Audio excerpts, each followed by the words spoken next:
Basically Bahrain का metro project railway line construct करने वाला है इंडिया। दिल्ली मेट्रो का एक एमओयू साइन हुआ है बीईएमएल के साथ। बीईएमएल और दिल्ली मेट्रो दोनों ही भारतीय इदारे हैं। तहरीक लेबैक पाकिस्तान के सरबराह साद रिजवी ने कहा है कि अगर हुकूमत ने पेट्रोल डीजल की कीमतों में इजाफा वापस ना लिया तो हम वो करेंगे जिसके लिए हम जाने जाते हैं। तकरीबन $2 बिलियन का ये प्रोजेक्ट है।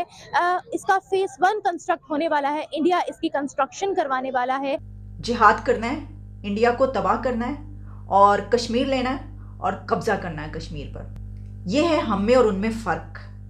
ये हमारी आइडियोलॉजी में जब जितना फ़र्क है ना, उतना ही फ़र्क वो है कि जिस हम इस वक्त जहाँ पर हैं और वो जहाँ पर हैं। तो क्या आप और मैं किसी एक महज़्ज़ब मुल्क में रहते हैं? नहीं रहते। हम तो एक बनाना रिपब्लिक में रहते हैं।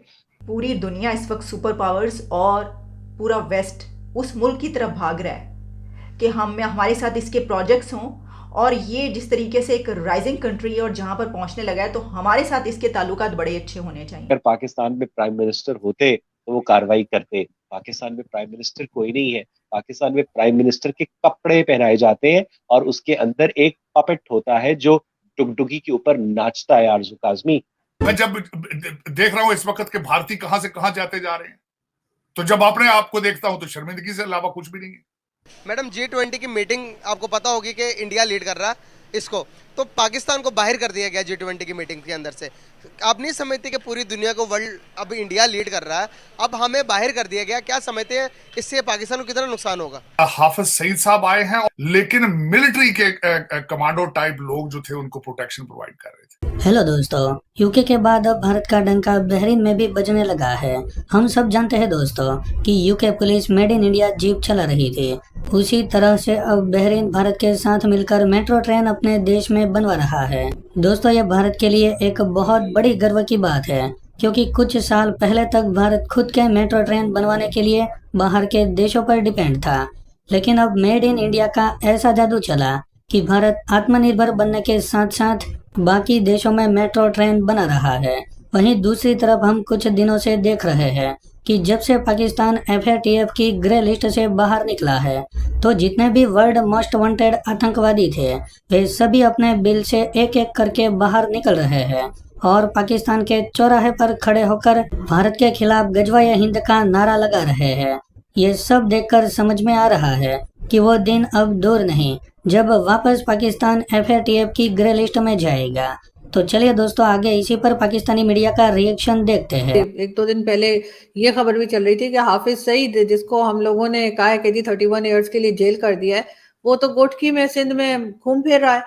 तो आखिर ये पाकिस्तान में पॉलिसी मेकर्स चाहते क्या है? ये फिर जाएंगे FATF में? एक तो आप ना कसम से हर वक्त इंडियन प्रोपोगेंडे को टो करती रहती है। मुझे समझ नहीं आती कि आपको इतने मासूम लोगों से दुश्मनी क्या। आपको नहीं पता कि इस दुनिया में हर इंसान के साथ हम शक्ल होते हैं, और आपको क्या पता कि जो शख्स घोटकी में होगा वो उनका कोई हम शक्ल होगा। अगर हमें ये कह रहे हैं कि उन साहब को नजरबंद कर दिया गया है, तो आपके पास कोई वजह नहीं है कि आप इस बात पर शक करें। और यकीनन जो साहब घोटकी में होंगे वो उनके हम शक्ल होंगे। आरजू, सही बात है। वैसे तो खैर मैंने भी सत्ते पे सत्ता और इस किस्म की मूवीज देख रखी हैं, बच्चन साहब की और शाहरुख की भी। डुप्लीकेट ऐसा ही हुआ होगा। लेकिन फिर भी अवैस, आपको नहीं लगता कि ये वाली हरकत हमें नुकसान पहुंचा सकती है? हम फिर FATF में जा सकते हैं? ये तो वो कहते ना, भुखे ने भुखे दी मारी तो दोनों दो गश पै गया। तो और कितना नुकसान होना तानू।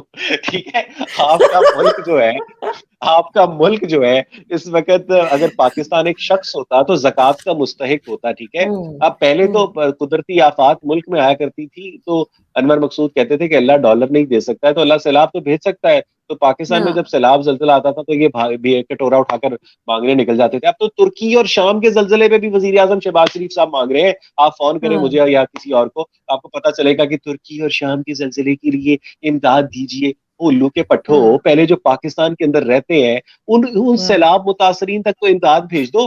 ठीक है, आप जिस तरह से आपने पहले जाने की कोशिश की, आपको अनकरा से मना कर दिया गया, उसके बावजूद आप 10 दिन के बाद गए। मुझे ये बताएं कि तुर्की ने पाकिस्तान के लिए जितनी मर्जी इमदाद भेजी हो, क्या राजनपुर में रजब तैयब उर्दवान आया था? ये वहां जाकर इनकी हाजिरी देना ज्यादा जरूरी थी, वो भी स्पेशल जहाज के ऊपर। आप कमर्शियल फ्लाइट के ऊपर भी नहीं जा सकते। यहाँ पर आप बैठ के कहते हैं कि जी IMF का जो प्रोग्राम है उसके तहत हमें पेट्रोल की प्राइस बढ़ानी है, हमें टैक्सेस बढ़ाने हैं, हमें इतना शौक क्या चढ़ा था इनको जाने का? एग्जैक्टली इतना क्या? वो सर जी वो आपको पता है ना, ये बेसिकली नंबर पक्के करने जाते हैं। जब मरासी के घर फौतगी हो जाए ना तो चौधरी नहीं आता, चौधरी के घर फौतगी हो जाए ना तो मरासी जाता है। फाइन, बड़ा दुख हो यार बाजी, साढ़े लोग बड़ा प्यार करते सर। तो ये बेसिकली ये बताने के लिए होता है कि जनाब हम हमें नहीं भूलना, आपने 6-8 महीने बाद जब आप सेट हो जाएंगे ना तो आपने हमें मजीद पैसे देने हैं। मेरा ख्याल है कि पाकिस्तान तुर्की की सबसे बड़ी इमदाद ये कर सकता है कि ऐलान कर दे कि हम 6 महीने साल तक आपसे कुछ नहीं मांगेंगे। अल जिहाद, गजवा हिंद, गजवा कश्मीर, बल्कि मैं तो कहती हूँ कि एक मरतबा गजवा यूनिवर्सिटी कर डालें। गजवा हिंद, गजवा कश्मीर, अल जिहाद के नारे लगे हैं इस मुमलिकत खुदादाद में दिन दिहाड़े पिंडी के बीचों बीच। ये नारे लगाए हैं जिसकी बिना पर और जिस ऑर्गेनाइजेशन की बिना पर कई मरतबा पाबंदियां लगी और हम जो FATF की लिस्ट में गए उसकी सबसे बड़ी वजह ये थी, जिसकी सबसे बड़ी कंडीशन ये थी कि आपने ये पॉइंट कंप्लीट करना है कि जो मुल्क में खुले फिर रहे हैं दहशतगर्द, उनको आपने पकड़ के बंद करना है और उनको सजाएं दिलवानी है। तो ये हम सजा दिलवा रहे हैं। वहां पर क्या 4000 लोग फॉलोअर्स इन लोगों के, वो क्या नारा लगाते हैं कि जिहाद करना है, इंडिया को तबाह करना है और कश्मीर लेना है और कब्जा करना है कश्मीर पर। ये आपके सामने एक तस्वीर है, देख रहे हैं आप? ये है हम में और उनमें फर्क। ये हमारी आइडियोलॉजी में जब जितना फर्क है ना, उतना ही फर्क वो है कि जिस हम इस वक्त जहां पर हैं और वो जहां पर हैं। एक तरफ आप देख रहे हैं तहरीक लब्बैक का चीफ साद रिजवी, दूसरी जानिब आप देख रहे हैं वर्ल्ड बैंक के नए चीफ अजय बंगा साहब। वो इंडिया से हैं और साद रिजवी पाकिस्तान से। इससे आप अंदाजा कर सकते हैं। ये एक पिक्चर जो है ना, ये काफी है। दोनों कंट्रीज के बीच फर्क जाहिर करना है, अगर आपने बताना है कि कौन कहां पर है, तो ये एक पिक्चर काफी है। हम पहले भी इसके ऊपर बात कर चुके हैं ना, हमारी यूथ कहां जा रही है, उनकी यूथ कहां जा रही है।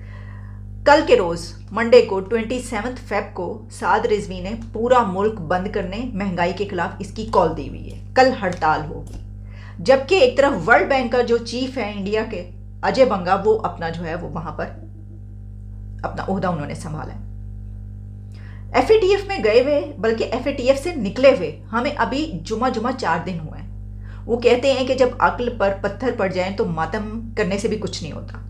तो एक तो ये भी कहा जाता है। फिर देखें अगर इतना ही शौक है मतलब कि जिहाद करने का कश्मीर में जाके, और 4 के बाद भी जो है वो समझ में नहीं आया और एक 5वां भी मिस एडवेंचर हम करना चाहते हैं, तो वो देख लें। ऐसा ना हाल हो कि गीदड़ की मौत आती है तो वो शहर की तरफ भागता है और हम जो है वो कश्मीर की तरफ भाग रहे हैं। तो हम किस तरफ जा रहे हैं? ये ना इतनी एफर्ट्स हमने की FATF से निकलने के लिए, और उसके बाद ये हो रहा है पूरी दुनिया इस वक्त सुपर पावर्स और पूरा वेस्ट उस मुल्क की तरफ भाग रहा है कि हमारे साथ इसके प्रोजेक्ट्स हों, और ये जिस तरीके से एक राइजिंग कंट्री और जहाँ पर पहुँचने लगा है, तो हमारे साथ इसके ताल्लुकात बड़े अच्छे होने चाहिए।